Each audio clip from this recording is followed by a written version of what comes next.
मैं शुरू करने जा रही हूँ 12th क्लास की जो एनसीईआरटी ज्योग्राफी की बुक है इंडिया पीपल एंड इकोनॉमी। उसका आज हम फर्स्ट चैप्टर करने जा रहे हैं, population, distribution, density, growth and composition.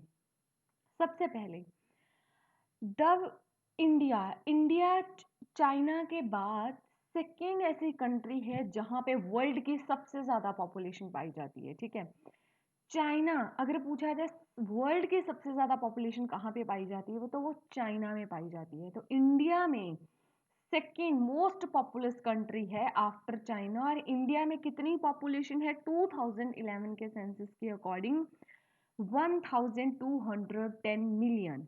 तो इंडिया चाइना के बाद दूसरा सबसे लार्जेस्ट पॉपुलर कंट्री है। ठीक है, अब इंडिया की पॉपुलेशन ऐसे तीन कंट्रीज है जिनके इक्वल इंडिया की पॉपुलेशन है, जैसे North America, South America and Australia. इन तीनों की पॉपुलेशन को अगर हम मिला देते हैं तो हमारे पास इंडिया की पॉपुलेशन आती है। इतनी ज़्यादा पॉपुलेशन है इंडिया की।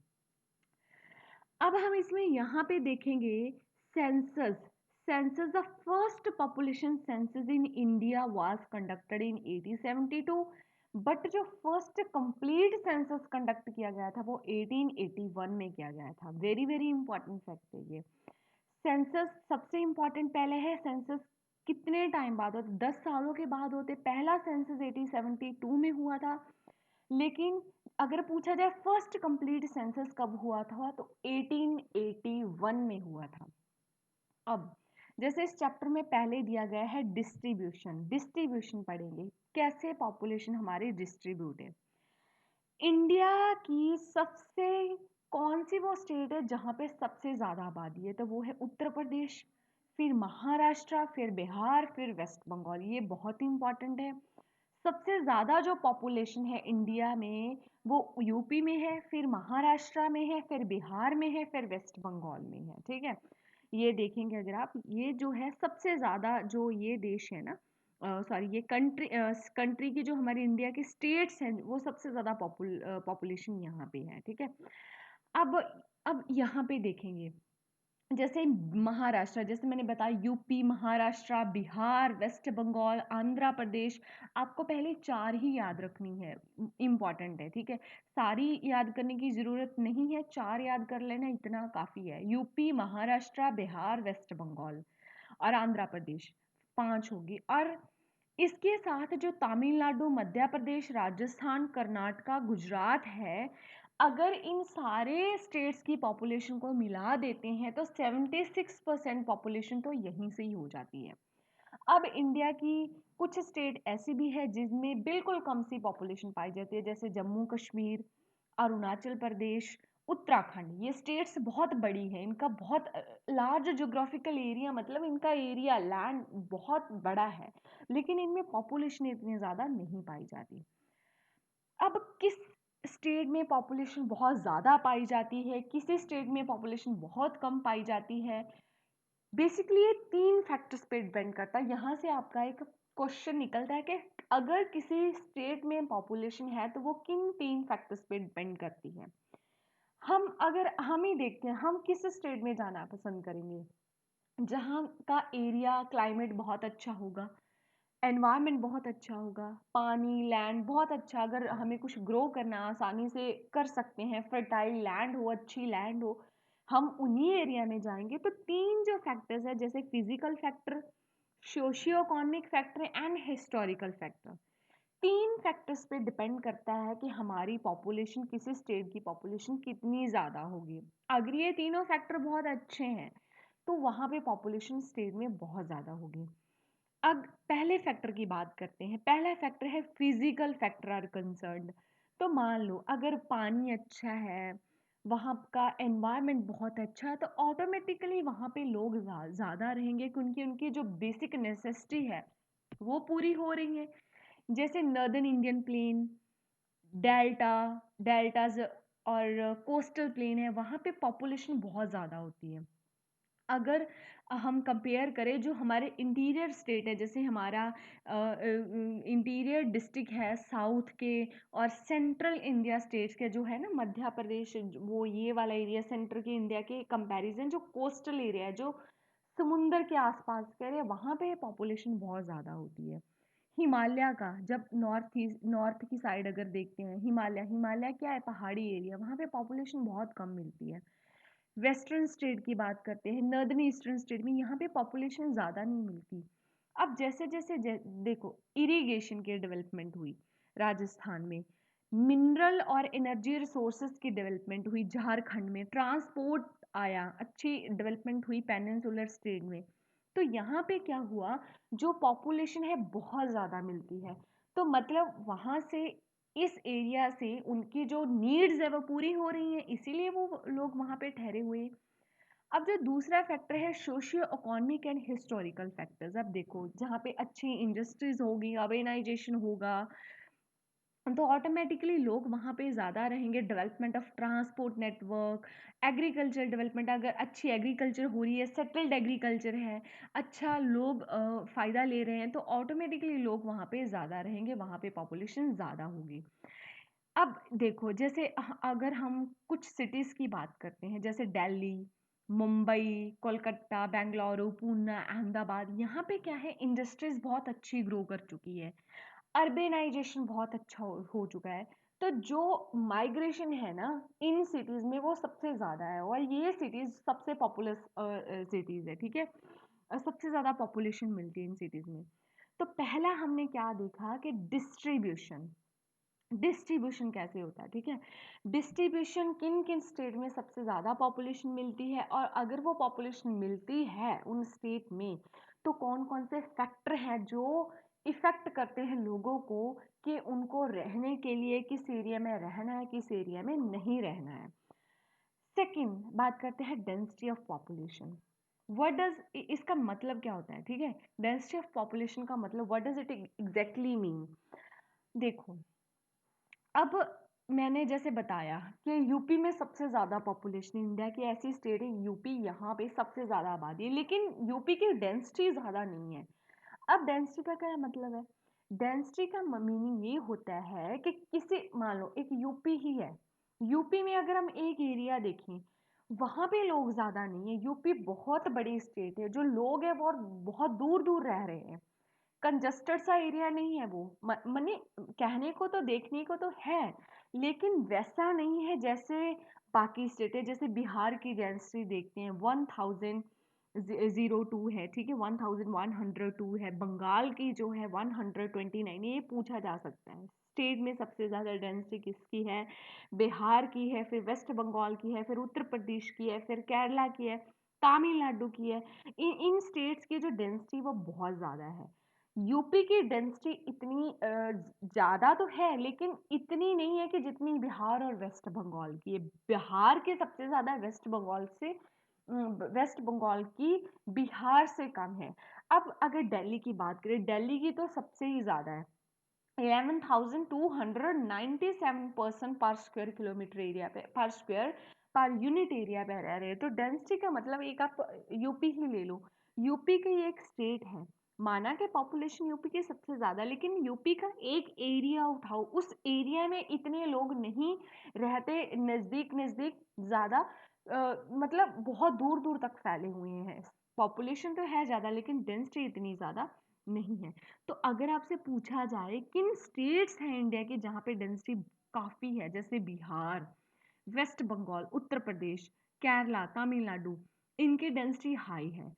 अब कुछ स्टेट्स की बात करते हैं, जैसे असम, गुजरात, आंध्र प्रदेश, हरियाणा, झारखंड, उड़ीसा, इनकी मॉडरेट सी डेंसिटी है, ज़्यादा नहीं है, कम नहीं है। कुछ हिली स्टेट है, हिली स्टेट है, वहाँ पे लोग रह तो रहे हैं, लेकिन बहुत दूर दूर रह रहे हैं और कम भी रह रहे होंगे, तो उनकी डेंसिटी तो बिल्कुल ही कम है। जैसे नॉर्दर्न ईस्टर्न स्टेट में असम को छोड़ के सारी की सारी नॉर्दर्न ईस्टर्न स्टेट में डेंसिटी रिलेटिवली असम के कंपैरिजन बहुत कम है। Union territory Andaman and Nicobar को छोड़ के वहाँ पे डेंसिटी बहुत कम है। तो अगर हमें डेंसिटी को मेज़र करना है, तो उसके लिए हम दो, देखो डेंसिटी ऑफ पॉपुलेशन देखा, डेंसिटी ऑफ पॉपुलेशन अगर देखना है तो हमें कुछ फैक्टर्स को देखना पड़ेगा। जैसे लैंड कैसा है, जैसे मैंने पहले भी बताया कुछ फैक्टर्स हैं। अब to get a better insight into the human land ratio, अब किसी लैंड पे कितने लोग रह रहे हैं, वही तो होती है डेंसिटी। तो हम दो चीज़ों को देखते हैं, पहला फिजियोलॉजिकल डेंसिटी और एग्रीकल्चर डेंसिटी। क्या होती है फिजियोलॉजिकल और एग्रीकल्चर डेंसिटी, ये देखते हैं। जो फिजियोलॉजिकल डेंसिटी, ये इंपॉर्टेंट है। फिजियोलॉजिकल डेंसिटी होता है, मान लो इंडिया की पूरी आबादी कितनी है, उसको हम डिवाइड करेंगे कि इंडिया का कितना एरिया है जिसपे एग्रीकल्चर हो रही है, कल्टीवेटेड एरिया कितना है, उसको बोलते हैं फिजियोलॉजिकल डेंसिटी। एग्रीकल्चर डेंसिटी किसको बोलते हैं? टोटल एग्रीकल्चर, कितनी एग्रीकल्चर में पॉपुलेशन इंक्लूड है, उसको उस से डिवाइड करेंगे कि उस पॉपुलेशन के अंडर एरिया कितना है जिस पे वो ग्रो कर रहे हैं, तो उसको बोला जाता है agriculture density. Physiological density total population मानो इंडिया की है और डिवाइड करेंगे कितना एरिया पे वो ग्रो कर रहे हैं। एग्रीकल्चर डेंसिटी मतलब total agriculture population net cultivable area. Agriculture population में कौन कौन से लोग आते हैं? कल्टीवेटर भी आते हैं, लेबरर भी आते हैं और उनके फैमिली मेंबर्स भी आते हैं।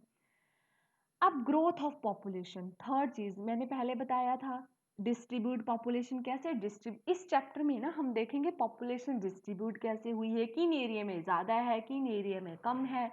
दूसरी चीज़ देखेंगे डेंसिटी कैसी है, माना यूपी में आबादी बहुत ज़्यादा है, सबसे ज़्यादा है, लेकिन यूपी की डेंसिटी इतनी ज़्यादा नहीं है। अगर यूपी में लोग रह रहे हैं तो वो एरिया बहुत बड़ा है, लोग दूर दूर रह रहे हैं, डेंसिटी इतनी ज़्यादा नहीं है। हम तीसरी चीज़ देखते हैं ग्रोथ ऑफ पॉपुलेशन। अब जो पॉपुलेशन ग्रोथ है बेसिकली वो दो कंपोनेंट में देखते हैं। पहली नेचुरल, नेचुरल ग्रोथ कैसे होती है, कितना बर्थ हुआ, कितना डेथ हुआ।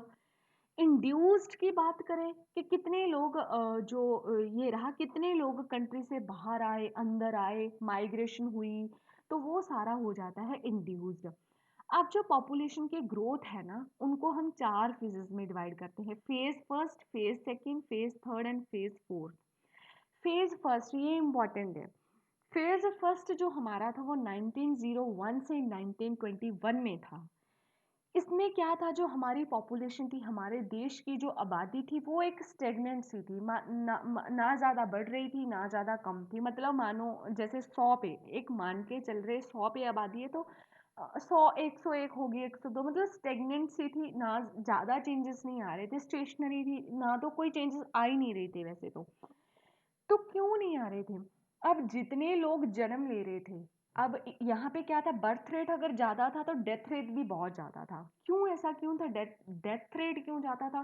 क्योंकि लोगों को अच्छी हेल्थ फैसिलिटीज़ नहीं मिलती थी, मेडिकल सर्विस नहीं मिलती थी, लोगों के पास इतनी अच्छी एजुकेशन नहीं थी, सैनिटेशन की अच्छी फैसिलिटी नहीं थी, फूड उनके पास नहीं था, इतनी ज़्यादा डेवलपमेंट नहीं हुई थी अगर हम अपनी आज़ादी से पहले की बात करते हैं। तो पहला फेज ऐसा था कि जो पॉपुलेशन है वो इतनी ज़्यादा ग्रो नहीं की थी, एक लेवल पे ही खड़ी हुई थी। दूसरा जो फेज आता है वो 1921 से 1951 का आता है। यहाँ पे क्या होता है, बर्थ रेट तो उतना ही रहता है लेकिन डेथ रेट थोड़ा सा कम हो जाता है। क्यों होता है? क्योंकि यहाँ पे क्या होता है, डेवलपमेंट होनी शुरू हो जाती है, ट्रांसपोर्टेशन फैसिलिटी अच्छी हो जाती है। अगर देखो, अगर ट्रांसपोर्ट हमारा अच्छा है ना किसी कंट्री का, तो मान लो किसी एरिया में फूड होता है, बहुत अच्छा होता है, और किसी में होता ही नहीं है, तो जहाँ पे सरप्लस फूड है और जहाँ पे है ही नहीं, वहाँ से वहाँ तक लेके जाया जा सकता है, तो फूड मिल गया।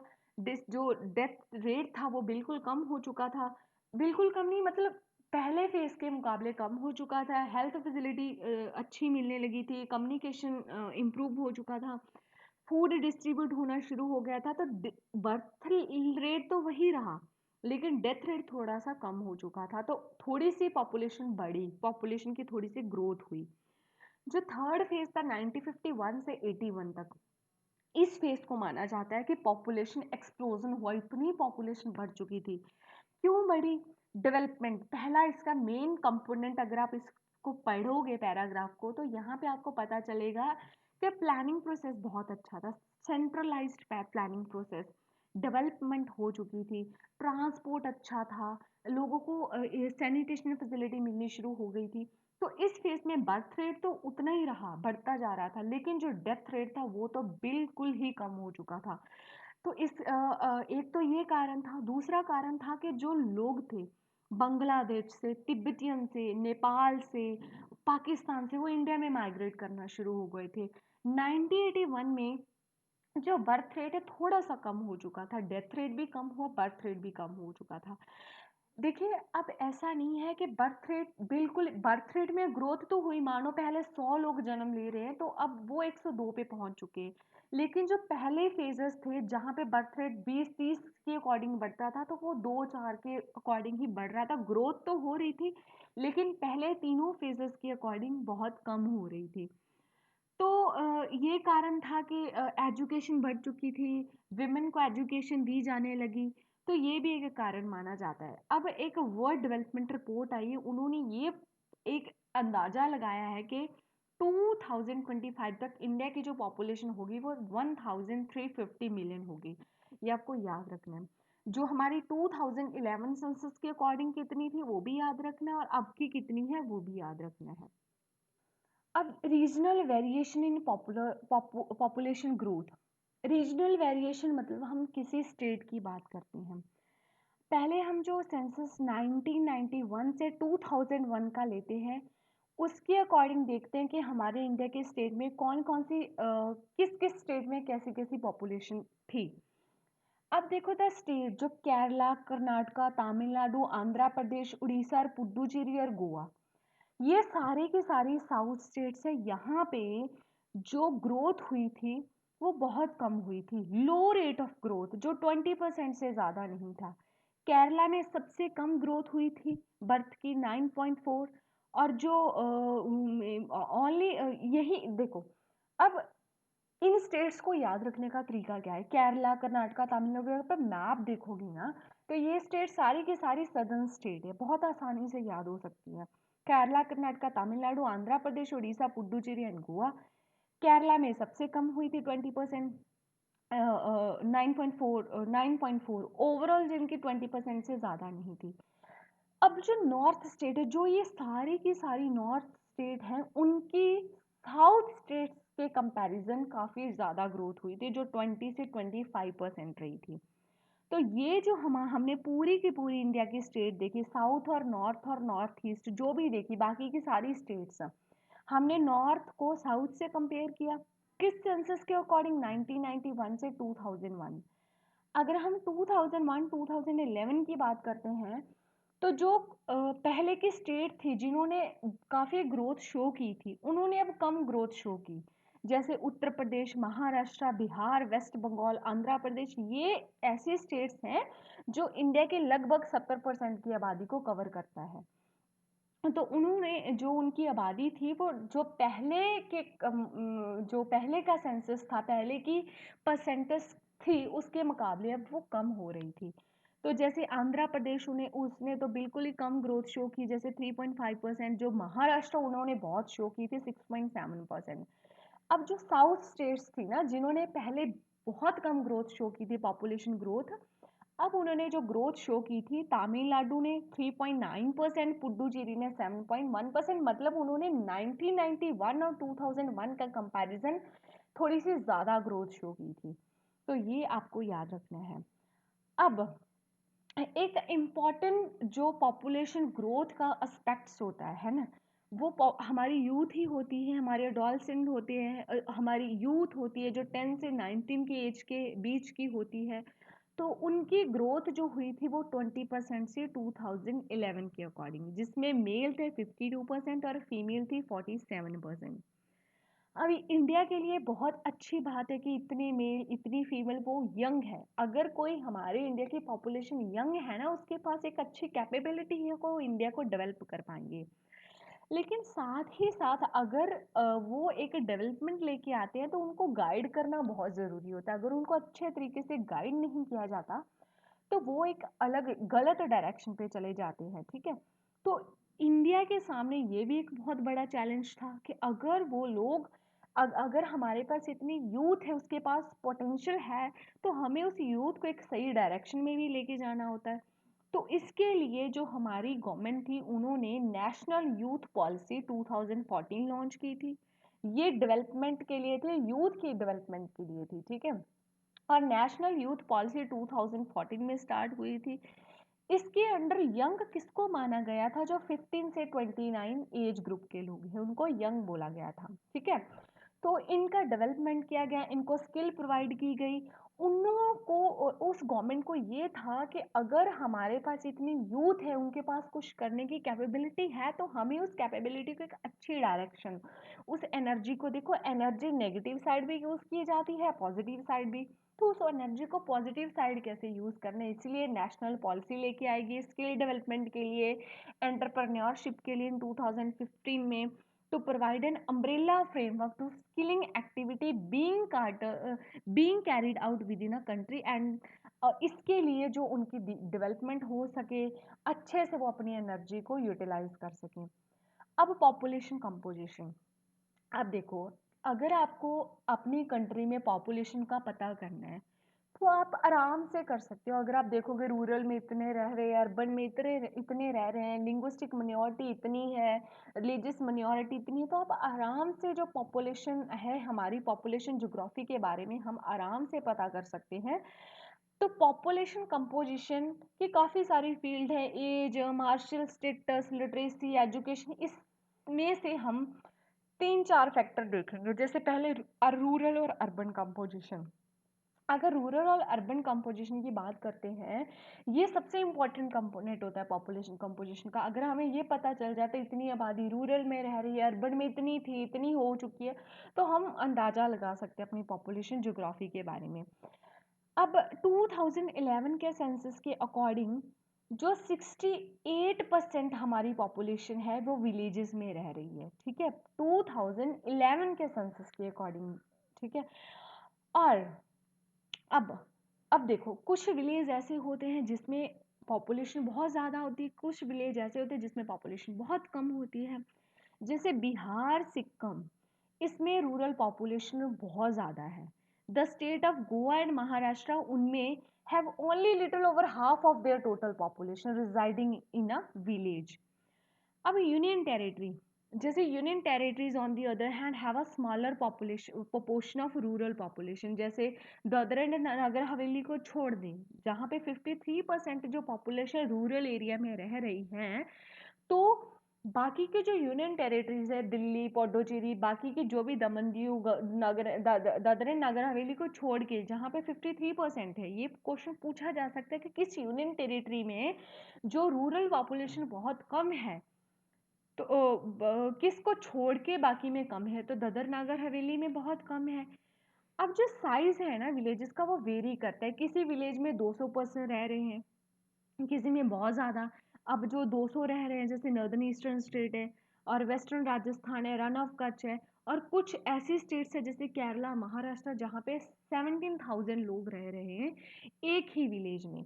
तो यहाँ से आपको अंदाज़ा लग सकता है। और अगर हम अर्बन पॉपुलेशन की बात करें, अर्बन पॉपुलेशन 30.31%, जैसे वो देखा था हमने कितनी पॉपुलेशन थी जो हमारी विलेज में रह रही थी, वो 68% थी। तो बाकी जो 31% है वो अर्बन एरिया में रह रही थी, जो काफ़ी नंबर कम है, लेकिन अभी ग्रोथ होनी शुरू हुई है।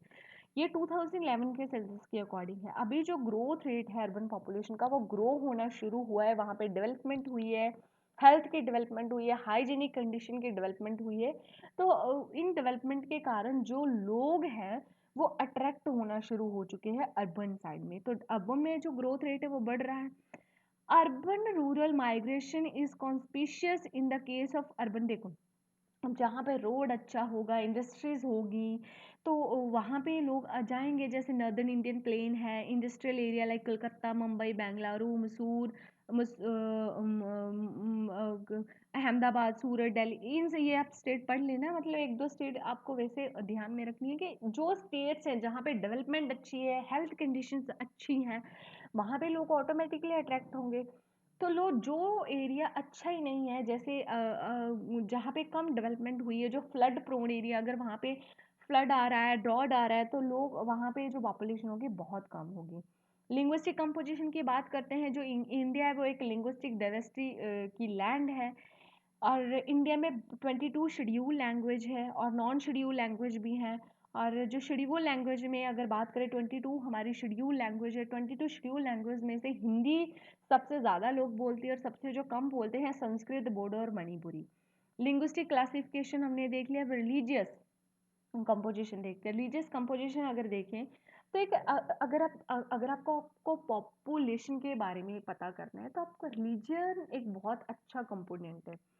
अगर हम बात करें हमारे ही देश में जो धर्म जो हिंदूज है वो सबसे ज़्यादा है, मुस्लिम सेकेंड, फिर क्रिश्चियन, फिर सिख, फिर बुद्धिस्ट, फिर जैन। अब जो ये डिस्ट्रीब्यूशन है अलग अलग एरिया में, जैसे हिंदूज की कितनी है, वो 70 से 90% है।